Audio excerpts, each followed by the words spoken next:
atë që unë sapo thash pra nga raporti i mirëtuar në Bruksel, i hartuar nga ekspertët e Komisionit Evropian, a jemi përballë Arcerida një shteti modern që negocion me Bashkimin Evropian apo një administratë tashmë të friksuar që funksionon me terror psikologjik, do ta quaja unë, edhe me urdhra force? Po, unë e pash pak pjesën e raportit edhe këto deklaratat e detaljet publike dhe shkrimet e mediave për pjesën e raportit. Edhe ideja është që raporti presupozohet që është një survey, pra nuk është i vendosur si një raport zyrtar, po themi i bazuar në aki komunitar të Bashkimit Evropian. Por është një raport në formën e surveyt, në formën e intervistimit. Që është bërë për punojësit dhe patjetër që brenda asaj, duke qenë se unë jam dhe pedagoge e metodave të kërkimit shkencor dhe të shkrimit akademik, metodat e kërkimit shkencor thonë në çdo survey dhe në çdo, po themi, form pyetësorësh, intervistimi etj. Duhet mbahet në konsiderat dy elementë. Subjektivizmi i personave të cilët përgjigjen dhe marzhi i gabimit, që do thotë çdo survey ka në vetvete, duhet konsiderohet subjektiv dhe i bazuar tek një marzh gabimi që është relativisht i konsiderueshëm. Dhe marrë konsiderat që ata persona të cilët janë intervistuar, që ma do mendja Bashkimi Evropian dhe Komisioni Evropian nuk ka intervistuar të gjithë administratët publike, por ka intervistuar një pjesë, pra që ndryshe quhet popullata dhe kampionimi. Dhe nga popullata ka marrë një kampionim që popullata është administrata publike, kampionimi është një target i saktuar i administratës publike që është marrë në pyetje. Kështu që në këtë pikë do thoja që ka marzhin e vet të gabimit, është për të marrë deri diku në konsiderat, duke qenë se dhe mënyra se si është po themi përdorur nga media, apo nxjerrë nga media të jetë përshtypjen që kemi të bëjmë me një situatë terrorizmi, me një situatë terrorizimi, me një situatë të tmerrshme në administratë publike, ku nuk respektohen të drejtat e punonjësve, ku ata janë të detyruar të bëjnë gjërat pa u dëgjuar mendimi dhe e drejta e tyre për këtë gjë. Por është subjektive dhe është për të konsideruar marzhi i gabimit në këtë pikë, duke qenë se unë jam një ish punonjëse administratës publike dhe nuk më duket fare realiste të flasim për deri në këto terma. Patjetër që administrata publike ka shumë për të përmirësuar, për të modernizuar, për të digitalizuar, për të shkuar në standardet e vendeve të Bashkimit Evropian. Nuk po flasim sot për një administratë publike që është tamam, po themi, në standardet e Bashkimit Evropian, sepse do ishim hipokrit asonim. Por duhet thënë që reforma në administratën publike ka sjell element shumë pozitiv, ka bërë të mundur që sot të ketë një lloj forme konkurenciale në departamentin e administratës publike për të marrë statusin e punësit civil, që do thotë dhe individ që nuk janë të lidhur drejt për drejti me administratën publike kanë mundësi sot punësojnë në administratën publike. Kemi një program punësimi që jo më larg se sa këto 2 ditë, domethënë është lançuar edhe nga qeveria rishmësi, duke qenë se ka 10 vite që ka proceduar një po themi program punësimi studentëve ekselent, të cilët kanë sjellë një frymë të re, kanë aplikuar një standard të ri, ku ndër këto studentë kanë qenë dhe unë studentë e ekselencës që hyra nëpërmjet programit punësimit, dhe ne jemi përpjekur të fusim një frymë të re në administratë. Ajo çfarë ndodh në administratën publike ka një problematikë që unë dua ta theksoj, është përplasja mes sëres dhe të vjetër. Që do thotë, ata që janë individ në poste, po themi nga vite, brenda administratës publike, kanë një tendencë për të bërë, po themi, rezistencë kur vjen puna tek aplikimi i të res.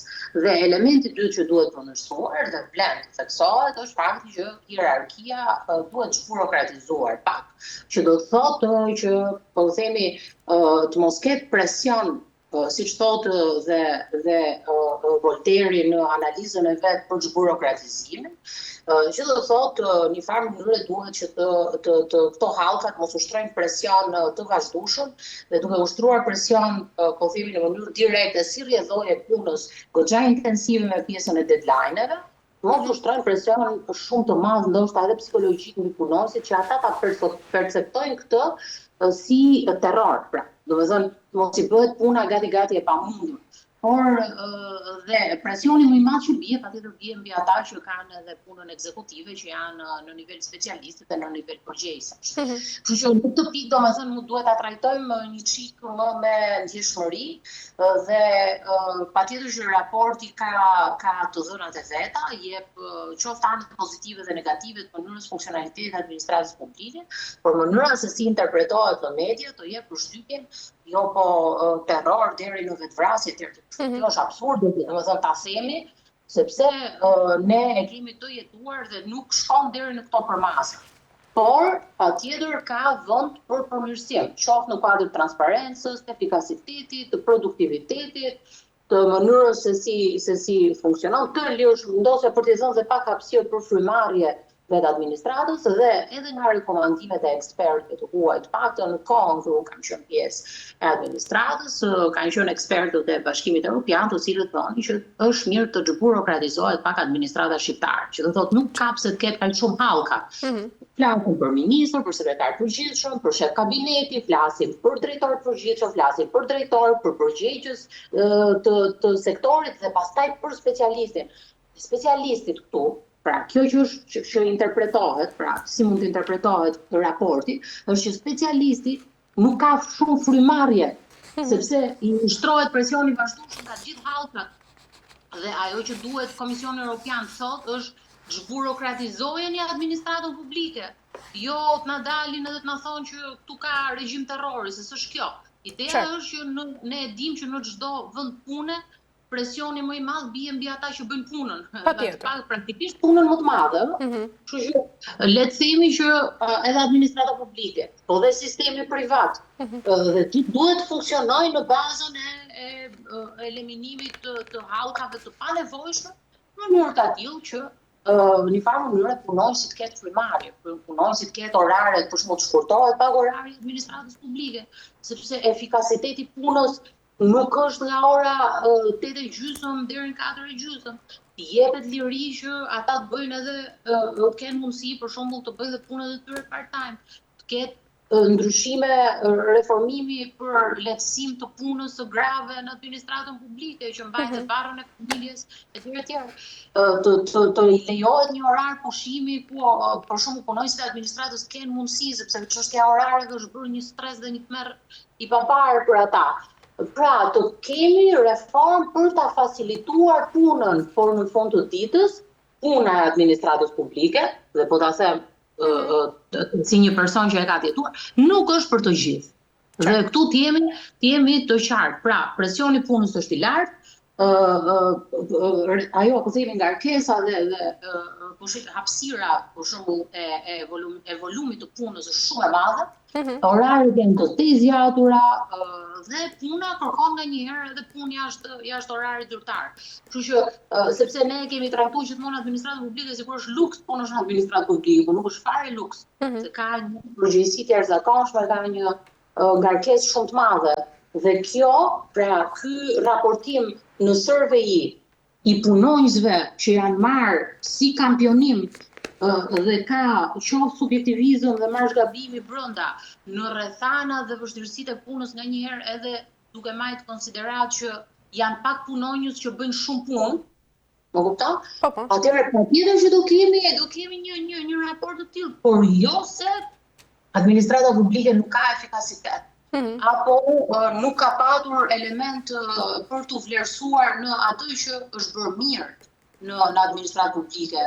Dhe duhet thënë se përpara afërsisht 10 vitesh, nuk mund të merrej në konsiderat fare ajo që po ndodh sot në administratë publike, që t'i jepej shansi të rinjve të futeshin etj. Por unë mendoj që duhen ligje, duhet ndryshuar dispozitat ligjore, duhet bërë reformë e re administrative, pra administratës publike, dhe përveç pra reformës që flasim sot administrative territoriale dhe reformës jetësore, duhet ketë në administratë publike një reformë e cila të shkojë ka jo vetëm efikasitetit punës, por vigjita të shkojë ka të drejtave të punonjësve që ka dhe kodi punës në fund të ditës. Në fakt, Arsita, në këtë raport përmendet edhe fakti se ankesat e nënpunësve kanë shkuar deri te kryeministri, por sipas dëshmive të raportit, sigurisht ato janë kthyer mbrapsht tek ministrat përkatës, duke sjellë teksohet një hakmarrje dhe presion edhe më të madh. Sa reale është këtë? Unë di që kryeministri ka një ndjeshmëri shumë të lartë sa i takon punonjësve të administratës publike dhe më së shumti sa i takon grupit që mban barrën më të lartë punës. Dhe unë kam një bindje të bazuar në eksperiencë që kryeministri Rama ka bërë, po themi, gjën më të mirë dhe më të duhur të mundshme për të adresuar këtë në nivelet qoftë ministrore apo në nivelet e tjera të larta drejtuese, dhe këtë e them me bindje dhe përgjegjësi të plot publike, duke e ditur qasjen e tij. Pastaj, se sa është përgjegjësia e çdo ministri, e çdo titullarit lartë për të adresuar problematikat e po themi sektorëve të cilët mbajnë përgjegjësinë e punës, por janë edhe ato grupet më të marginalizuara. Pastaj ngelet në qasjen e punës së çdo ministri. Unë këtë nuk di të ta them se sa ministri apo ministria në fjalë ka adresuar apo jo, po themi, delegimin që është bërë nga ana e kryeministrit për ta zgjidhur çështjen, por ajo që them me bindje është që është 1000% e sigurt që kryeministri Rama e ka adresuar problematikën tek hallkat e më poshtme. Pastaj duhet themi që duhet marrim në konsiderat ndonjëherë edhe papërgjegjshmërinë e punonjësve vetë. Sepse punonjësit ndonjëherë kanë shumë pretendime, nga ana tjetër nuk janë ndoshta në lartësinë e duhur për të bërë ato që i takon të bëjnë. Nga ana tjetër mund të flasim ndoshta edhe papërgjegjshmëri apo vështirësi për të administruar të gjithë problematikat që dalin brenda një institucioni, do të thotë është shumë voluminoze puna brenda një ministrie dhe që një ministër merret tek me po themi problematika që dalin të çdo punonjësi, patjetër prandaj janë hallkat më poshtë për ta zgjidhur këtë dhe për të mos çuar çdo problematik në nivel ministror. Por ne si shqiptarë kemi edhe një çik në kulturë që duam që zgjidhjet i marrim gjithmonë nga ai që është më i lartë në hierarki. Por ai që është më i lartë në hierarki nuk mund të merret me gjëra të vogla. Dhe është si fjala e të madhit Andreoti që tha nuk kam vese të vogla dhe praktikisht të mos paturit vese të vogla do të thotë që njerëzit e mëdhenj nuk merren me gjëra të vogla. Që të jemi pak racional kur e analizojmë këtë, nuk e kemi të faktuar. Unë thash edhe raporti ishte kjo që unë u cilësova, pra ishte bazuar në metodologjinë e Survey, nuk ishte as dispozita ligjore të drejtë për drejta siç është akti komunitar, as nuk të impononte ty ndonjë rekomandim të drejtë për drejtë, por ishte një survey që duhet parë. Pastaj nga ana tjetër, sa i takon këtyre deklaratave që dalin në media apo çfarë thuhet, unë nuk e marr edhe 100% mirëqen me thënë të drejtë. Ta kemi edhe një çik të faktuar rastin, apo mbase kishte një denoncim, kishte diçka më faktike që ne ta diskutojmë më gjëre gjatë. E qartë, mirë, Arsita, për të kaluar pak tek debati i kryeministrit Rama me gjyqtarët, të cilët kanë kërkuar një rritje të pagave të tyre, ndjekim pak insert dhe rikthehemi. Besoj që të gjithë dinë se çfarë është një fushat dhe çfarë është një fushat kur e udhëheq unë së bashku me gjithë shokët dhe shoqjet e armëve të Partisë Socialiste. Një uragan që merr përpara, këtë i dali përpara, kur është fjala për një betejë politike. Po kjo nuk është një betejë politike, ne nuk jemi në asnjë fushat dhe nuk kemi asnjë qëllim të bëjmë fushat kundër gjykatësve.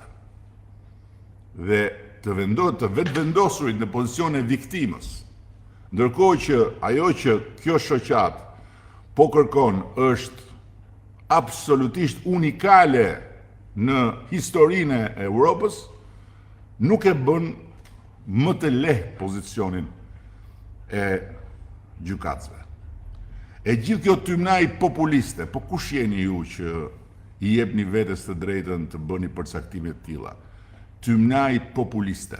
Jeni parti politike, regjistrohuni si parti politike, dilni në garë edhe mbroni platformën tuaj dhe pastaj bëni dhe ju, siç bëjnë plot, luftën me etiketime, me sharje, me fyrje, me vendosje të kundërshtarit në pozita që nuk janë absolutisht të lidhura me argumentin, por me etiketimin. Mirë, Arsida, si e sheh të gjithë konflikt?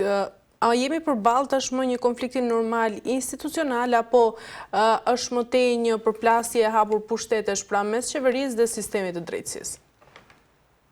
Po ka një përplasje pushtetesh, kjo është e dukshme, kjo ka qenë që me reformën në drejtësi, me vettingun, me këtë krahun e lirë që do të marri drejtësia, me rolin e SPAK-ut dhe të GJKO-s, dhe me mënyrën se si po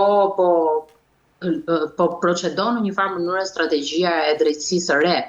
Por ajo kjo përplasje pra mes dy pushteteve dhe ka një dispozit tjetër, pra po flasim për baza ligjore dhe është një diskutim i mbështetur mbi ligj, ku gjyqtarët luftojnë për parimin, që do thot që me ligjin e miratuar në vitin 2022 dhe fillimisht ka qenë një ligj paraprakit 2016-s, pastaj me reformën e drejtësi të 2018-2019 u bën ndryshime duke rritur pagën e gjyqtarëve, pastaj në 2022 ka patur prapë një ndryshim ligjor i cili pagën e gjyqtarit nuk e vendos më të rritjen e pagës gjyqtarit, nuk e vendos më me rritjen e pagës më të lartë administratën publike, por në varësi të rritjes së pagës së presidentit të Republikës, ku paga e gjyqtarit nuk duhet të jetë më e lartë se sa 36% e pagës së presidentit të Republikës.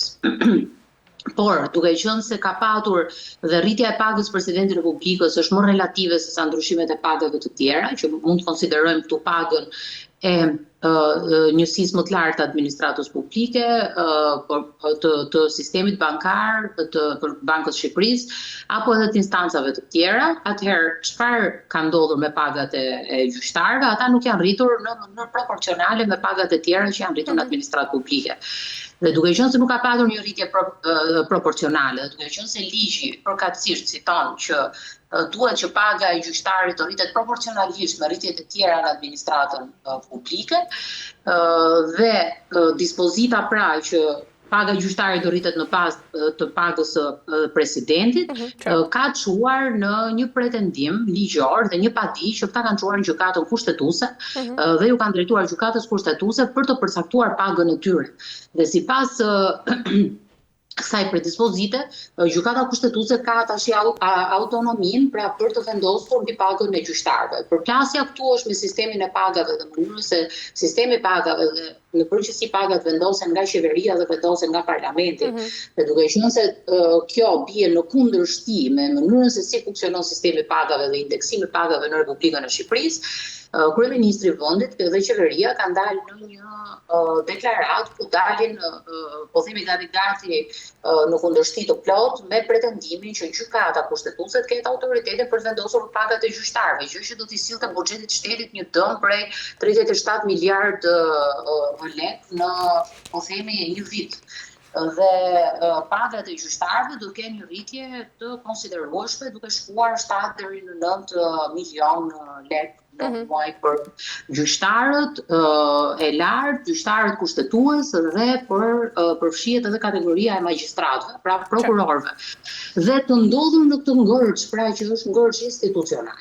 Kemi një përplasje shumë fortë mes pretendimit të gjyqtarëve se kjo i takon me ligj, dhe nga ana tjetër predispozitës që gjykata kushtetuese të ketë targetin për të vendosur për pagën e punonjësve, gjë që kjo do të prishte piramidën e pagave, është një pretendim i drejtë, sepse si logjik po ta marrim vendet e Bashkimit Evropian, e kanë të fiksuar pagën e gjyqtarëve Dhe në bazë të ndryshimeve qoftë të inflacionit, qoftë të ndryshimeve të tjera, po themi të buxhetit shtetit apo ndryshimeve të tjera fiskale brenda vendit, paga ndryshohet dhe rregullohet në mënyrë automatike. Nuk ka nevojë që ti të përcaktosh pagën tënde ad hoc, pra duke shkuar dhe duke bërë padi gjykatë kushtetuese, sepse vetë vendet e Bashkimit Evropian kanë rregulluar në mënyrë të tillë që gjyqtarët dhe paga e tyre të shkojë uniform me rritjen dhe luhatit ekonomike brenda vendit. Ne nuk e kemi të rregulluar në formë të tillë, ne e kemi rregulluar me një ligj të posaçëm dhe ky ligj i posaçëm sjell tani një kontradikt. Gjyqtarët logjikisht, legalisht deri diku mund të jenë, po themi, në të drejtën e tyre me ato dispozita ligjore që ishin vendosur padisë, unë e lexova atë dhe e pash me vëmendje se ku konsiston, pra ku konsistojnë pikat, por pikat kanë evazivitetin e vet, sepse nëse gjykata kushtetuese do dali me një vendim rritje së pagës për gjyqtarët, konsiderohet precedencë edhe do të sjellë efektin zinxhir për hallkat e tjera të pushtetit. Që do thotë, nëse gjyqtarëve do të rritet paga me vendim gjykatës kushtetuese, mund të lindi pretendimi administratës publike, entiteteve të tjera, ta çojnë gjykatë kushtetuese për rritje në bazë dispozitave ligjore. Por ajo që ndryshon te rasti gjyqtarët është që ata kanë një garanci speciale kushtetuese dhe mbështesin të gjithë pretendimet e tyre mbi garancinë kushtetuese. Dhe duke qenë se është vetë kushtetuta, pra janë dispozitat kushtetuese ato që kanë bërë ndryshimet përkatëse, duke bërë statusin e gjyqtarit të paprekshëm dhe pagën e gjyqtarit të përcaktuar në mënyrë të tillë që nuk duhet të ndryshojë. Pra nëse ti e ke përcaktuar të tillë, nuk duhet të ndryshojë sepse edhe statusi i tyre është i paprekshëm dhe paga e tyre duhet sigurojë pavarësinë e gjyqësorit. Dhe këtu tani jemi përballë një përplasje shumë të madhe. I kemi piramidën e pagave, e cila nuk duhet të përcaktohet dhe të vendosë disproporcionalitet, që do thotë nuk duhet ketë paga e gjyqtarëve është 3 deri në 4 herë mbi pagën mesatare të vendit. Dhe krahasuar edhe me vendet e rajonit dhe vendet e Bashkimit Evropian, ne jemi gati nivel me Greqinë dhe me vendet tjera të BE-s. Pastaj jemi edhe në nivel me shumë vende tjera të rajonit. Dhe duke qenë në këtë pikë 3-4 herë paga më e lartë se paga mesatare, pretendosh edhe për një rritje ekstra, do çonte në disproporcionalitet me nivelet e tjera të pagave, referuar pagës mesatare dhe pagës më të lartë brenda administratës publike. Kështu që ky është diskutimi. Mendoj që gjithë pesha këtu, tani gjykata kushtetuese në vendin tonë është bërë si zgjidhësi i të gjithë problematikave të përplasjes pushteteve legal ekzekutiv. Dhe gjykata kushtetuese, pra përgjegjësia këtu mbetet në gjykatën kushtetuese. Dhe dashje pa dashje, gjykata kushtetuese ka marrë rolin kyç për zgjidhjen e ngërçeve, qofshin institucionale, qofshin për përpjesjes mes legales dhe gjyqësorit. Kështu që tu në këtë pikë të dy palët një farë mënyrë kanë të drejtë në pretendimet e tyre, qoftë ekzekutivi kur thotë disproporcionaliteti do na çonte në një problem shumë të madh, ndërsa pastaj kur vjen puna tek gjyqtarët, ata thonë që ne e kemi të mbështetur në dispozita ligjore. Këtu tani presim vendimin e gjykatës kushtetuese dhe shikojmë se çfarë zgjidhje do të japi ajo çështjes në Unionin Evropian, në Bashkimin Evropian kishte një zgjidhje që quhej zgjidhje ndërmjetme. Që do thotë ti të bësh një zgjidhje të mesme duke mos shkelur dispozitat kushtetuese për gjyqtarët dhe nga ana tjetër duke mos prisur edhe hierarkinë dhe piramidën e pagave. Por se di se sa do të arrijë gjykata kushtetuese të aplikojë këtë po themi parimin e ndërmjetësimit në këtë pikë. Mirë, Arsita, për të mbyllur, në sfond të gjithë kësaj përplasje, Shqipëria ndërkaq ndodhet ashtu se dim tashmë në proces negociatash me Bashkimin Evropian, ku pavarësia e gjyqësorit pra është edhe kriteri kyç. A e ndihmon apo e dëmton këtë proces pra një përballje kaq e ashpër që po ndodh tashmë mes kryeministrit dhe gjyqtarëve? Atëherë, e rëndësishme është vendimarrja në fund. Do të thonë çfarë do të prevalojë në fond, sepse thuhet që nga përplasjet, nga konflikti ka produktivitet. Do të thonë provohet diçka në përgjithësi, por se si do të prevalojë dhe se sa do të afektojë kjo punën e pavarur të instancave të drejtësisë, Kjo është thelbësore, sepse politika dhe ekzekutivi duhet të distancohen nga puna e drejt për drejt po themi gjyqësore. Kështu që në këtë qasje duhet që të lëmë të pavarur instancat e drejtësisë dhe t'i japim atyre një farë mënyre të drejtën që të funksionojnë me pavarësi. Kështu që se sa legjitime do të jetë kjo dhe se sa realisht drejtësia do të arrijë të bëjë punën e vet pa u ndikuar qoftë nga presionet politike, qoftë nga presionet e jashtme, këtu do ta tregoj vendimarrja në fund. Pra, nuk është ideja se ka përplasje apo jo, nuk është ideja se si shkon procesi. Ideja është vendimarrja në fund që do të lejojë apo jo që të prevalojë drejtësia.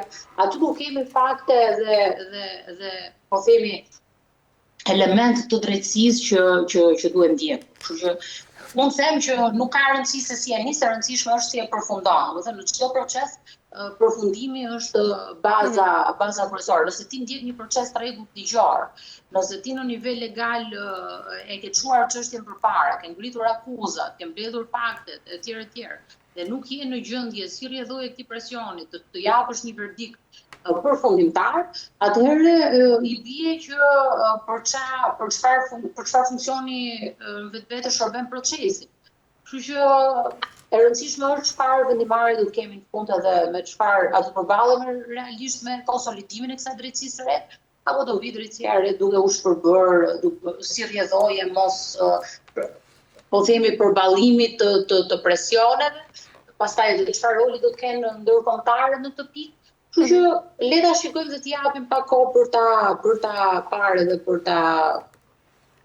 dalë dhe në një përfundim.